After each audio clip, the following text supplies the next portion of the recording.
Six semester তোমাদের আজকে DSC 4 theoretical soil and biogeography এই কোর্স থেকে আমরা physical and chemical properties of soil with special reference to texture, structure, organic carbon and pH এর মধ্যে আজকে আমরা অর্গানিক কার্বন পড়ব। এখানে ফিজিক্যাল অ্যান্ড কেমিক্যাল প্রপার্টিজ অর্থাৎ ফিজিক্যাল প্রপার্টিজ অফ সয়েলের মধ্যে টেক্সচার অ্যান্ড স্ট্রাকচার এই দুটো, তার মধ্যে আমাদের টেক্সচারটা পড়া হয়েছে, স্ট্রাকচারটা পড়বো।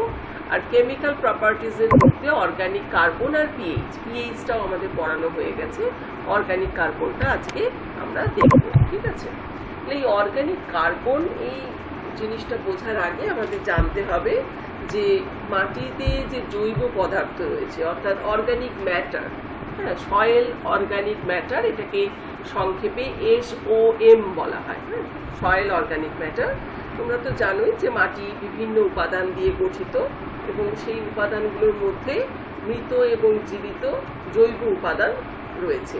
সেখানে মৃত জীবদেহ মানে উদ্ভিদ এবং প্রাণীর যে মাটিতে জীবাণু দ্বারা পচে গিয়ে জৈব পদার্থে পরিণত হয়, আবার জীবিত জৈব উপাদান যেরকম বৃহৎ জীব আছে, জীবাণু আছে।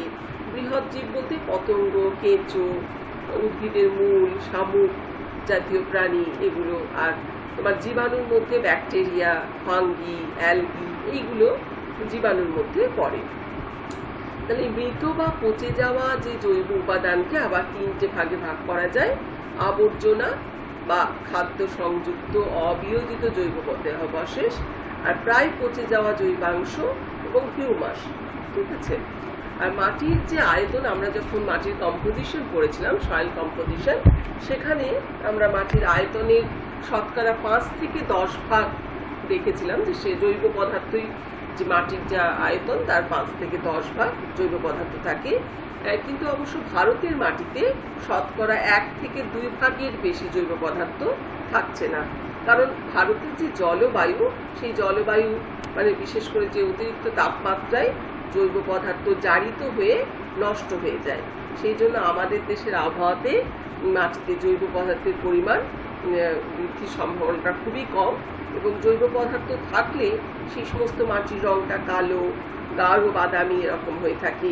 বা যে সমস্ত গ্রাসল্যান্ড এরিয়াগুলো, সেই গ্রাসল্যান্ড এরিয়াগুলোতে সব থেকে বেশি, যেখানে কর্ষণ হয় না যে সমস্ত জমি, সেখানে সব থেকে বেশি পরিমাণে জৈব পদার্থ থাকে।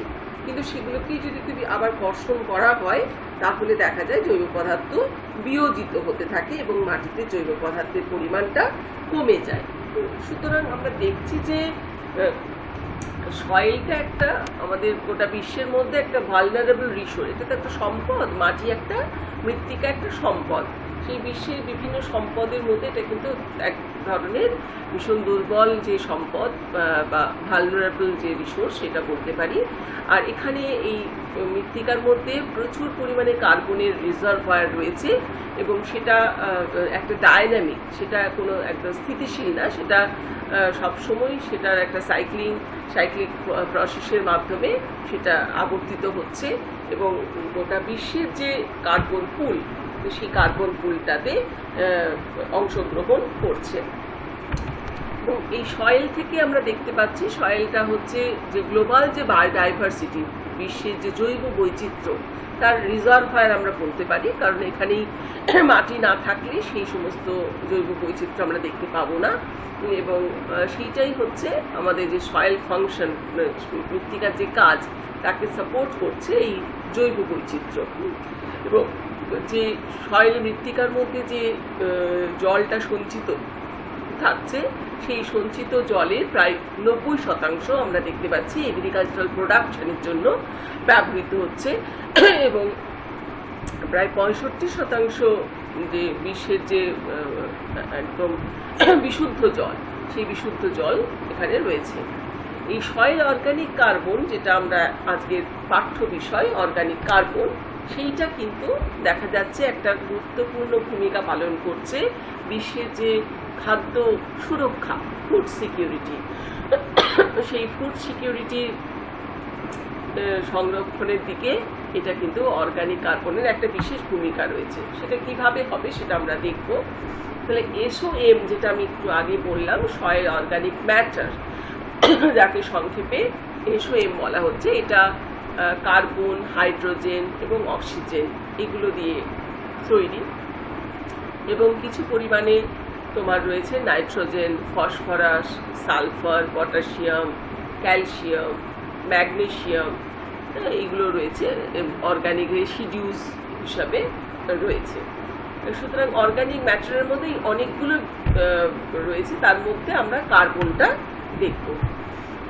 এবং এখানে লিভিং এবং ডেড এই দুটো, জীবিত এবং মৃত, এইভাবে অর্গানিক ম্যাটারটাকে আমরা ভাগ করতে পারি, সেটা আমরা একটু আগেই পড়লাম।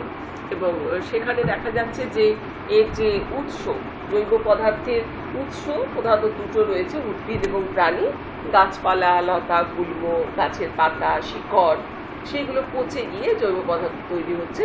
আবার প্রাণীদের মলমূত্র, দেহাবশেষ মাটিতে পচে জৈব পদার্থ তৈরি হচ্ছে। এই জৈব পদার্থের যে তোমার সাইজ অনুযায়ী যেটা তোমার ফ্র্যাকশনসগুলো আমরা দেখতে পাই, সেটা চারটে ফ্র্যাকশনে আমরা দেখি, যেরকম ডিজলভড অর্গানিক ম্যাটার, দ্রবীভূত জৈব পদার্থ, পার্টিকুলেট অর্গানিক ম্যাটার যেটা পার্টিকলস রূপে রয়েছে, কণা রূপে অবস্থান করছে, হিউমাস, আর রেসিস্ট্যান্ট অর্গানিক ম্যাটার। এটা আমরা একটা ছবিতে দেখে নেব যে যে চারটে অংশের কথা আমরা বললাম, সেখানে এই যে লিভিং অর্গানিজমস সেটা হচ্ছে 10%, এখানে লিভিং অর্গানিক ম্যাটার, আর হিউমাসটা সব থেকে বেশি রয়েছে 65%, রেসিস্ট্যান্ট অর্গানিক ম্যাটার 15%, আর ফ্রেশ রেসিডিউস যেটা পার্টিকুলেট অর্গানিক ম্যাটার হিসাবে আছে সেটা 10%। সুতরাং লিভিং অর্গানিক ম্যাটার রয়েছে 10%। তাহলে সয়েল অর্গানিক কার্বন সেটা আসছে কোথা থেকে? আমরা যেরকম অর্গানিক ম্যাটার দেখলাম, অর্গানিক ম্যাটারের উৎস, জৈব পদার্থের উৎস, সেখানেও আমরা দেখতে পাচ্ছি যে অর্গানিক কার্বনের যে উৎস সেটা হচ্ছে প্ল্যান্ট লিভস, পাতা, গাছের পাতা, শিকড়, এইগুলো থেকে, বা বিভিন্ন ধরনের জীবাণু, ফাঙ্গি, ক্ষুদ্রাতি ক্ষুদ্র জীবাণু থেকে অর্গানিক কার্বনের সৃষ্টি হচ্ছে। তাহলে এই সয়েল অর্গানিক কার্বনটা কিন্তু অ্যাকচুয়ালি তাহলে অর্গানিক ম্যাটারেরই একটা কম্পোনেন্ট, যেটাকে পরিমাপ করা যাবে সেরকম। এবং এই অর্গানিক ম্যাটারটা মোটামুটি 2 থেকে 10% তোমার অধিকার করে রয়েছে, এবং সেটা একটা গুরুত্বপূর্ণ ভূমিকা গ্রহণ করছে physical, chemical and biological function of agricultural soil. আমরা মৃত্তিকাটা যে কৃষিকাজের ক্ষেত্রে ব্যবহার করি, সেখানে এই অর্গানিক কার্বনের একটা বিশেষ ভূমিকা রয়েছে।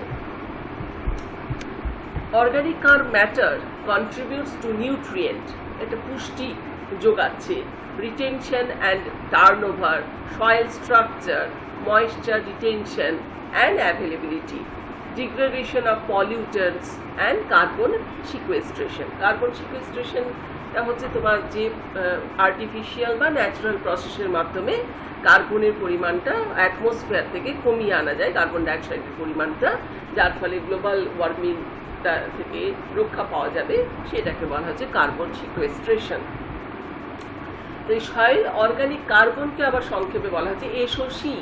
আমরা যেরকম সয়েল অর্গানিক ম্যাটারকে SOM বলে বলছিলাম, এটা হচ্ছে SOC।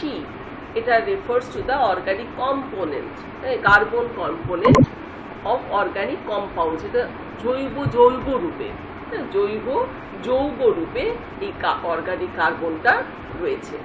সেই অর্গানিক ম্যাটারের মধ্যে এটা ডাইরেক্টলি এটাকে মেজার করা যায় না, সেটা ল্যাবরেটরিতে নিয়ে গিয়ে সেটা মেজার করতে হয়।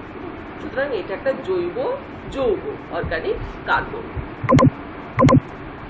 তাহলে SOC is the main component of soil organic matter, এবং এটা যে মৃত্তিকার যে স্বাস্থ্য, মৃত্তিকাটা কীরকম ভালো রয়েছে না কীরকম রয়েছে, সেই মৃত্তিকার স্বাস্থ্য নিশ্চিত করছে।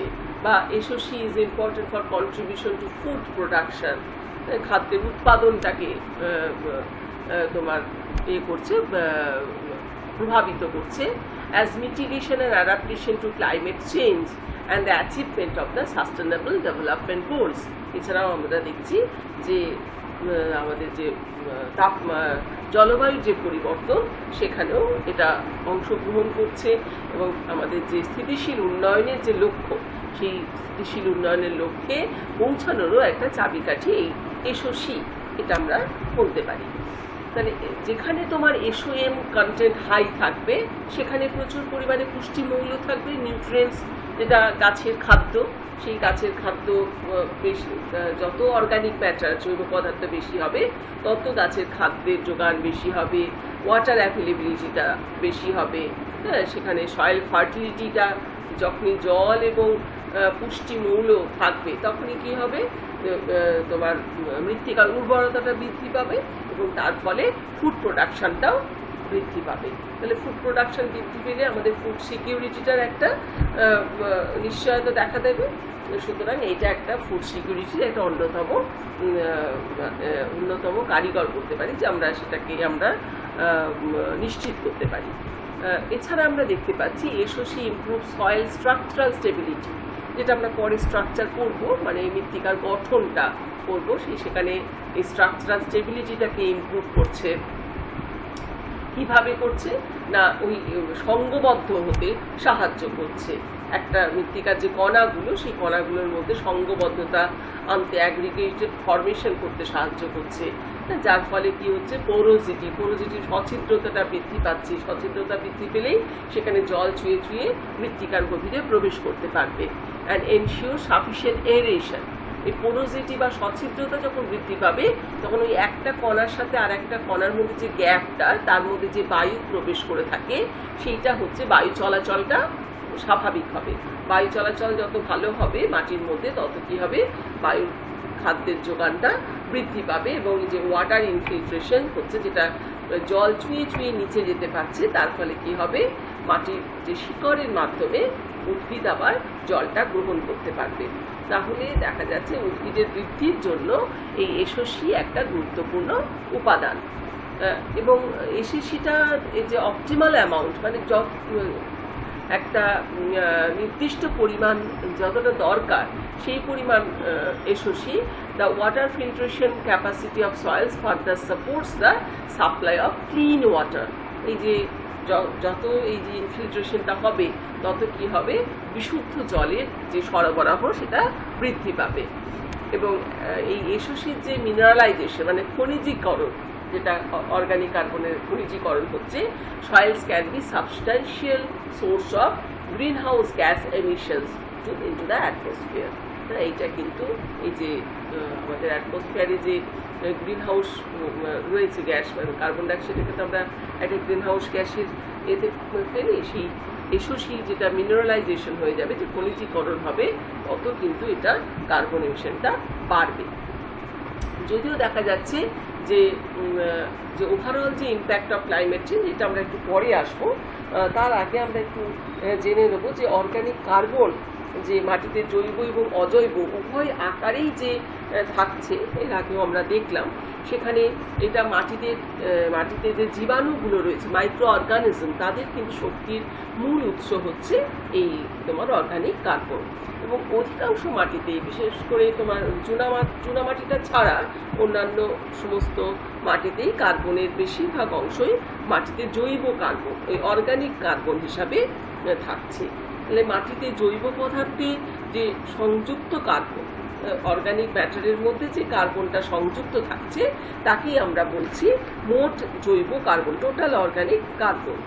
এবং উদ্ভিদ এবং প্রাণীর যে দেহাবশেষ মাটিতে জীবাণু দ্বারা পচে জৈব পদার্থে পরিণত হচ্ছে, এবং মূলের রস এবং জীবিত জীবাণু এবং মাটির অন্যান্য জীব বিয়োজিত হয়ে মাটিতে জৈব কার্বন হিসাবে যুক্ত হয়ে গাছের পুষ্টি এবং বৃদ্ধিতে সাহায্য করে। তাহলে যদি এরকম প্রশ্ন হয় যে অর্গানিক কার্বনের কি ভূমিকা রয়েছে, what are the role of organic carbon, তখন তোমাকে এটা বলতে হবে যে গাছের পুষ্টি এবং বৃদ্ধিতে সাহায্য করছে। এছাড়া আরও অনেক যে সমস্ত কারণগুলো আছে সেইগুলো আমরা বলবো, যেরকম তোমার মাটিতে জৈব কার্বনের গুরুত্ব, যেখানে মাটিতে জীবাণুদের শক্তি এবং খাদ্য উৎপাদনের যে প্রধান উৎস, সেই জন্য এটা একটা মাটির জৈব কার্বন একটা প্রধান উৎস হিসাবে কাজ করছে, জল ধারণ ক্ষমতার উপর অংশগ্রহণ করছে এবং বিভিন্ন ধরনের উদ্ভিদের খাদ্য উৎপাদনে সহযোগিতা করছে। জৈব কার্বন যৌগ হিসাবে খনিজ কণাকে একসঙ্গে বেঁধে ছোট ছোট কণায় পরিণত করছে এই জৈব কার্বনটা। এছাড়া আমরা দেখছি যে জৈব পদার্থ ও জৈব সার বিয়োজিত হয়ে জৈব অম্ল, যেটা অ্যাসিড তৈরি করছে, অক্সালিক অ্যাসিড, সেটা ফসফরাস বন্ধনকে বাধা দিচ্ছে। এবং ফসফরাস বন্ধন যদি না হয় তাহলে কী হবে, উদ্ভিদের ফসফরাস গ্রহণ ক্ষমতা বৃদ্ধি পাবে। এবং মাটিতে জৈব পদার্থের পরিমাণ বৃদ্ধি পেলে মাটির মোট কার্বনের পরিমাণও বৃদ্ধি পেলে মাটিতে যে জৈব বৈচিত্র্য, যেটা বায়োডাইভার্সিটি, বায়োলজিক্যাল বায়োডাইভার্সিটি, সেটাও বৃদ্ধি পাবে। এবং যখনই বায়োলজিক্যাল ডাইভার্সিটি বৃদ্ধি পাবে সেটা হচ্ছে একটা আমাদের স্থিতিশীল উন্নয়নের একটা অন্যতম লক্ষ্য, এবং ফলে উদ্ভিদের রোগ পোকা জীবাণু দ্বারা দমন করা যাচ্ছে। সেই হিসাবে আমরা দেখতে পাচ্ছি যে তোমার এই মাটির জৈব কার্বনের একটা গুরুত্বপূর্ণ ভূমিকা রয়েছে। এছাড়া গ্লোমেলিন বলে একটা রয়েছে, গ্লোমেলিন মাটির জৈব পদার্থেরই একটা অংশ, যাতে 20% মাটির কার্বন থাকছে, এবং এর আঠালো পদার্থ মাটির কণাকে সঙ্গবদ্ধ করে এবং মাটির গঠনটাকে দৃঢ় করছে। এই যে স্ট্রাকচারটা যেটা বললাম, যে পরস্পর প্রতিটি কণার সাথে প্রত্যেকটা কণাকে সঙ্গবদ্ধ করতে সাহায্য করলে কি হবে, মাটির ক্ষয়ীভবনটা কমে যাবে, মাটিটা দ্রুত ক্ষয়প্রাপ্ত হবে না, মাটির সছিদ্র হওয়ায় মাটিতে জল এবং বায়ু চলাচল ভালো হবে। সুতরাং এটা একটা ভীষণ গুরুত্বপূর্ণ একটা প্রশ্ন, যে what are the importance of soil organic carbon, বা what are the role of organic carbon in soil fertility, সেই হিসাবে কিন্তু প্রশ্ন হতে পারে। আর মাটির যে জৈব কার্বনের পরিমাণ, সেইটা আবার মাটির গ্রথনের উপর নির্ভর করছে। তোমরা টেক্সচারটা পড়েছো, মাটির গ্রথন জৈব কার্বনের উপর প্রভাব বিস্তার করে। কারণ জৈব পদার্থের উপর যে কাদা কণার যে স্থিতিকৃত ধর্ম আছে, তোমরা কাদা কণা তোমার এগুলো পড়েছো, বিভিন্ন 3টে পার্টিকলস, যেটা বালিকণা, পলিকণা, সেই কাদা কণার জৈব পদার্থের উপর একটা স্থিতিকৃত ধর্ম আছে, মানে ওটা একটা ধর্মটাই হচ্ছে এই জৈব পদার্থের উপর স্থিতিকৃত ধর্ম। সেই কাদা কণার মাঝখানে যে ছোট ছিদ্রে জৈব পদার্থগুলো এই কাদা কণার মাঝখানে ছিদ্রে সেগুলো ধরে রাখে। তার ফলে কি হচ্ছে, জীবাণুরা মাটিতে প্রবেশ করতে পারে না। তাহলে জীবাণুরা যখন মাটিতে প্রবেশ করতে পারছে না, তাহলে সেটাকে বিয়োজিতও করতে পারছে না, সেই জন্য বিয়োজন প্রক্রিয়াটা হ্রাস পাবে। এর ফলে কাদা কণার উপরের স্তরে জৈব পদার্থের যে অতিশোষণ, যেটা অ্যাবজর্ব করছে, সেই অ্যাবজর্পশন হওয়ায় কাদা কণা একটা রাসায়নিক সুরক্ষা দিয়ে থাকে, এবং তা জৈব পদার্থের জীবাণু দ্বারা বিয়োজনকে প্রতিরোধ করে। জীবাণুরা যদি বিয়োজিত করে তাহলে তো আমরা অর্গানিক ম্যাটারটাকে আর পাচ্ছি না। সেই জৈব পদার্থের জীবাণু দ্বারা বিয়োজনকে প্রতিরোধ করে, ফলে মাটিতে কাদা কণার পরিমাণ বেশি থাকলে সেটা কি হবে, বেশি পরিমাণে মাটিতে জৈব কার্বন থাকবে, এবং তার ফলে যে মৃত্তিকার যে ব্যবস্থাপনা এবং জলবায়ুর অবস্থার উপরও এটা নির্ভর করে। আবার জলবায়ু, যেখানে বৃষ্টিপাত মাটির জৈব কার্বনের উপর প্রভাব বিস্তার করছে। যদি বৃষ্টিপাতের উপর জৈব পদার্থের যে পচন, যত বৃষ্টিপাত হবে তত তো জৈব পদার্থের পচন হয়, তাই জৈব পদার্থের পচনের হারটাও বৃষ্টিপাতের উপর নির্ভর করছে, এবং মাটিতে কার্বনের পরিবর্তনকালও নির্ভর করছে। তাই যে সমস্ত গ্রীষ্মমণ্ডলীয় তৃণভূমিতে জৈব পদার্থের পচন ধীর গতিতে হওয়ায় জৈব কার্বনের পরিমাণ বেশি থাকে। গ্রাসল্যান্ড এরিয়া যেটা বলা হলো এর আগে, সেই গ্রাসল্যান্ড এরিয়াতে জৈব কার্বনের পরিমাণ বেশি থাকে, এবং মাটিতে রসের পরিমাণ বেশি থাকলে জৈব পদার্থের পচন দ্রুত গতিতে সম্পন্ন হয় এবং জৈব কার্বনের পরিমাণ কম থাকে। যেগুলো তোমার নিরক্ষীয় বৃষ্টি অরণ্য বা সেগুলোতে কী হচ্ছে, প্রচুর পরিমাণে জৈব পদার্থের পচনটা দ্রুত গতিতে হচ্ছে, এবং তার ফলে জৈব কার্বনের পরিমাণটা কমে যাচ্ছে। এইভাবে আমরা দেখতে পাচ্ছি মাটিতে জৈব কার্বনের পরিমাণ হ্রাস পাচ্ছে।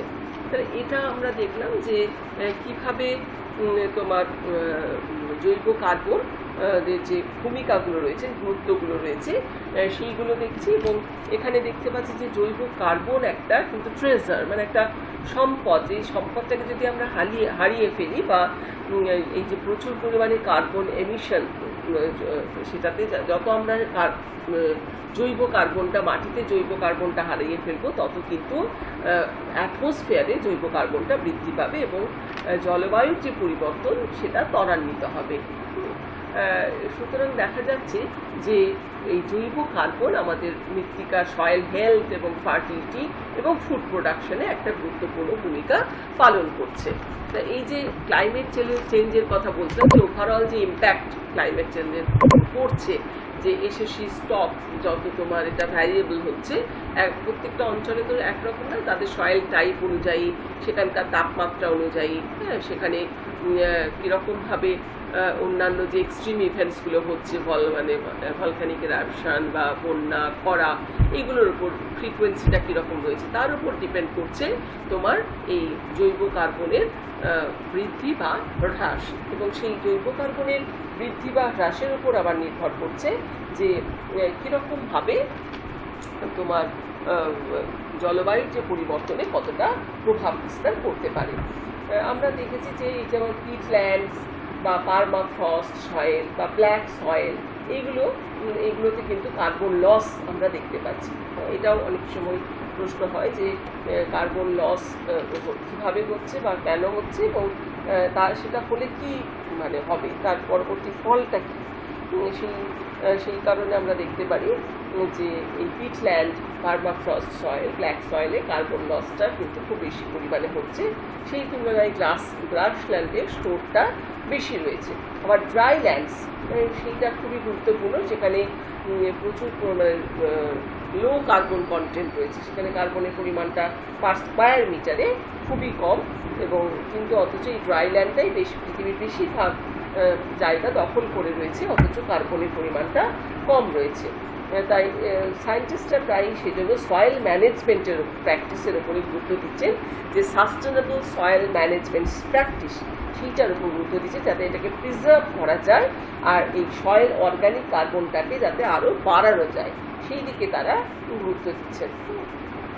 সেই জন্য গভর্নমেন্ট থেকেও বিভিন্ন ধরনের স্টেপ বা বিভিন্ন সাপোর্ট, যারা ভূমি ব্যবহার করছে তাদের উপর কিন্তু বিভিন্ন ধরনের সাপোর্ট তারা দিচ্ছে যে গভর্নমেন্ট থেকে, যাতে কোনোভাবে এই অর্গানিক কার্বনের পরিমাণটা নষ্ট না হয়ে যায়, অর্গানিক কার্বনের পরিমাণটা কমে না যায়।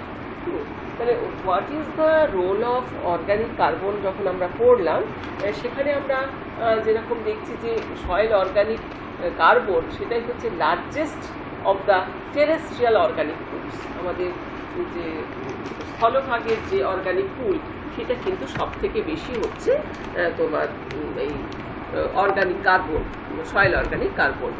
সেই জন্য এই কার্বন পুল, যেটা লার্জেস্ট টেরেস্ট্রিয়াল অর্গানিক পুল, কার্বন পুল, সেইটা প্রায় তোমার বায়ুমণ্ডলে যা আছে বা ভেজিটেশনে যা আছে তার প্রায় দ্বিগুণ এই সয়েল অর্গানিক ম্যাটারে রয়েছে এই কার্বনটা। সেই জন্য যদি আমরা বেশি পরিমাণে স্টোর করি এই কার্বনটাকে মাটির মধ্যে, তাহলে কি হবে, it will reduce the amount of present in the atmosphere. তাহলে তোমার বায়ুতে সেই পরিমাণটা, কার্বনের পরিমাণটা কমে গেলে গ্লোবাল ওয়ার্মিংটাও কমে যাবে। সেই জন্য এটার উপর গুরুত্ব দিতে হবে। তা কেন এই অর্গানিক কার্বনটা রিডাকশন হচ্ছে, সেটার কিছু কারণ আমরা একটু জানবো এবারে, যে what are the reasons for the reduction of this soil organic carbon. এখানে আমরা কয়েকটা এর নামগুলো দিতে পারি, যেরকম তোমার কিছু ন্যাচারাল ইভেন্টস রয়েছে, ন্যাচারাল ফ্যাক্টরস রয়েছে, যেরকম তোমার ফ্লাড, এগুলো হচ্ছে সব তোমার ন্যাচারাল ফ্যাক্টরসের মধ্যে এগুলো হচ্ছে। আর্থকুয়েকস,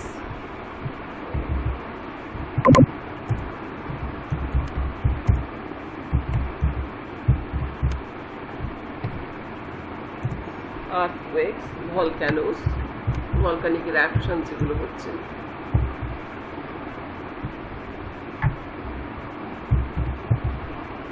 এগুলো ন্যাচারাল ফ্যাক্টরসের মধ্যে পড়ছে। এবারে আমরা যেটা দেখব যে আর কি কি ফ্যাক্টরস, হিউম্যান ইনডিউসড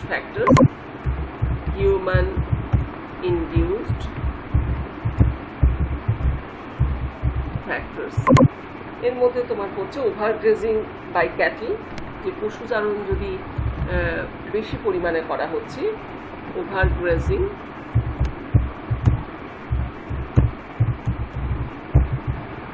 গ্রেজিং, যেটা অপর্ষিত যে জমি সেটাতে কার্বনের পরিমাণটা বেশি থাকে। তো যখনই সেটা কর্ষণ হচ্ছে, মানে যে ক্যাটেল যদি মানে যারা এই পশুচারণ হলে কি হয়, মাটিটা তো হয়ে যায়, উপড়ে যায়, মাটিগুলো ভঙ্গুর হয়ে যায়, তার ফলে কিন্তু অর্গানিক কার্বনের পরিমাণটা কমতে থাকে। Urban expansion,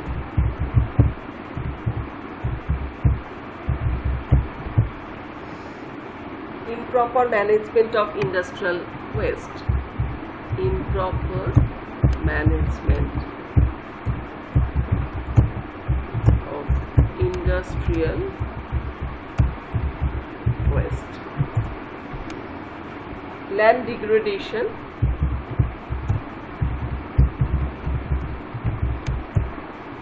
due to inappropriate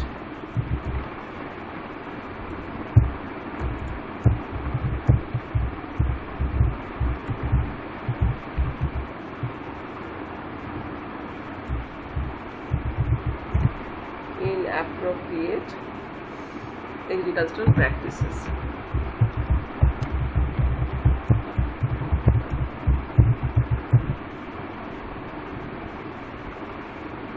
Excessive tillage, অধিক পরিমাণ যদি কর্ষণ হয়,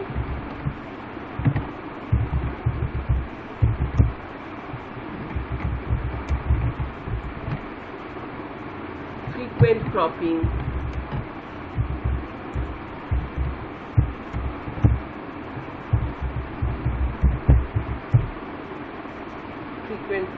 poor irrigation,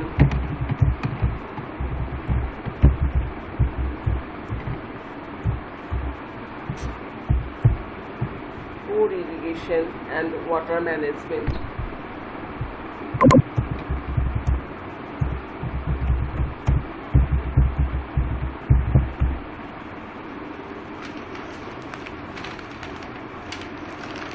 Unscientific rotation of crops,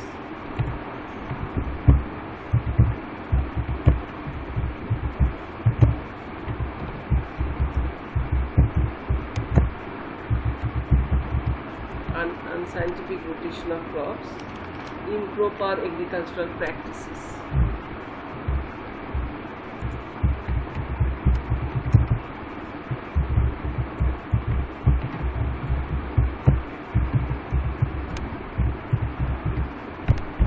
ঠিক আছে, এইগুলো হচ্ছে হিউম্যান ইনডিউসড ফ্যাক্টরস। তাহলে আমরা একটা দেখছি ন্যাচারাল ফ্যাক্টরস রয়েছে, এটার আমরা উপরের হেডিং দিতে পারি যে what are the reasons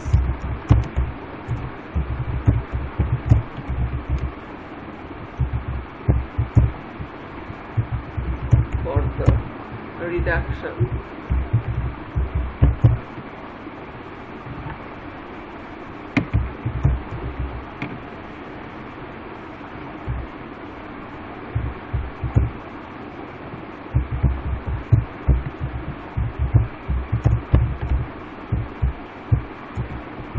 organic carbon.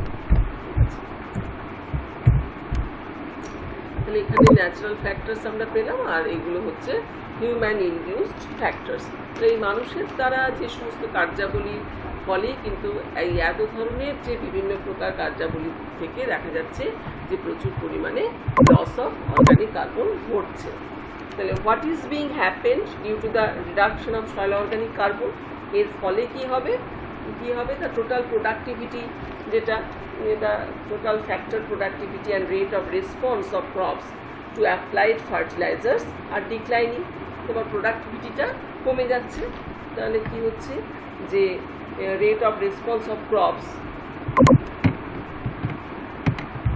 Productivity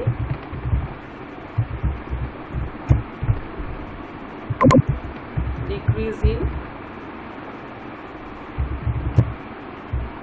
in productivity, আর rate of response of crops সেটাও করছে, ফার্টিলাইজার অ্যাপ্লাই করেও দেখা যাচ্ছে সেটা ডিক্লাইন করছে, অর্থাৎ প্রোডাক্টিভিটিটা কোনোভাবেই আর ওঠানো সম্ভব হচ্ছে না। এছাড়া দেখা যাচ্ছে যে যে সমস্ত নিউট্রিয়েন্ট ইউজ এফিসিয়েন্সি ছিল সেইগুলো কি হচ্ছে, remains quite low for most nutrients. তুমি যতই পুষ্টি রয়েছে সেই পুষ্টির যে ক্ষমতা, সেই নিউট্রিয়েন্ট ইউজ এফিসিয়েন্সিটা কমে যাচ্ছে। লো নিউট্রিয়েন্ট ইউজ ক্যাপাসিটি বা এফিসিয়েন্সি।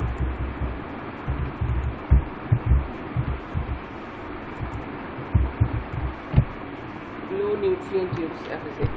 আবার ইন কেস অফ ফসফরাস, তোমরা এর আগে এনপিকে পড়েছো ফোর্থ সেমিস্টারে, যে নাইট্রোজেন, ফসফরাস এবং পটাশিয়াম, সেই ফসফরাস যেটা সয়েলস নিউট্রিয়েন্টের যে ইউজ এফিসিয়েন্সি সেটা 15 থেকে 20%, for sulphur it is 8.12%, and নাইট্রোজেনের জন্য সেটা হচ্ছে 30 to 50%। সেইটা তোমার কী হবে, এই যে রেশিওটা সেটা কিন্তু আস্তে আস্তে কমে যাচ্ছে।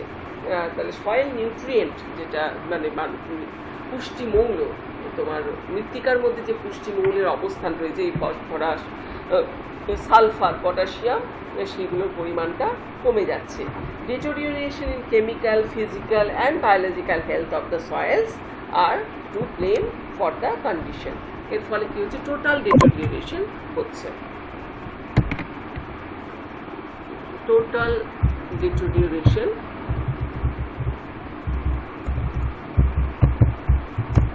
of soil condition, সেটা টোটাল ডিটোরিয়েশন সয়েল কন্ডিশনের মধ্যে chemical, physical and biological health আমরা বলতে পারি। Chemical,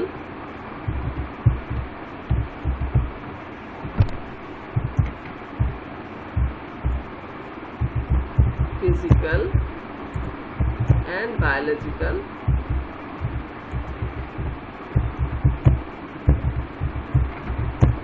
health of the soil.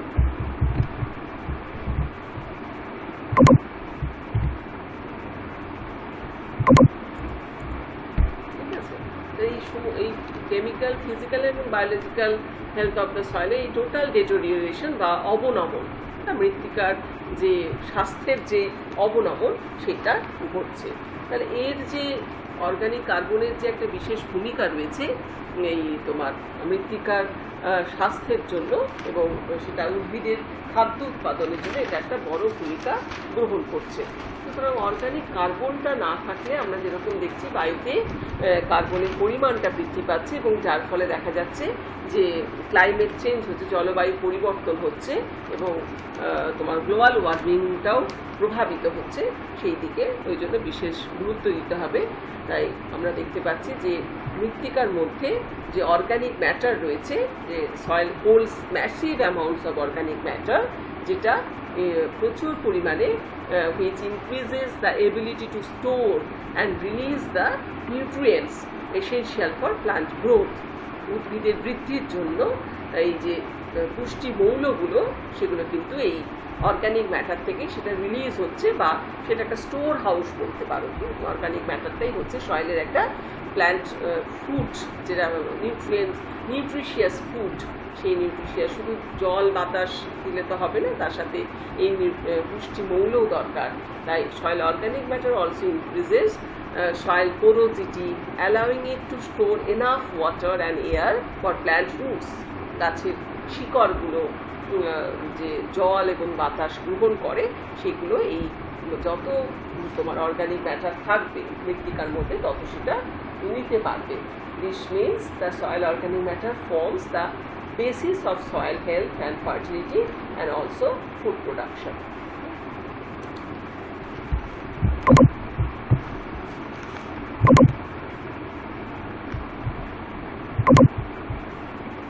You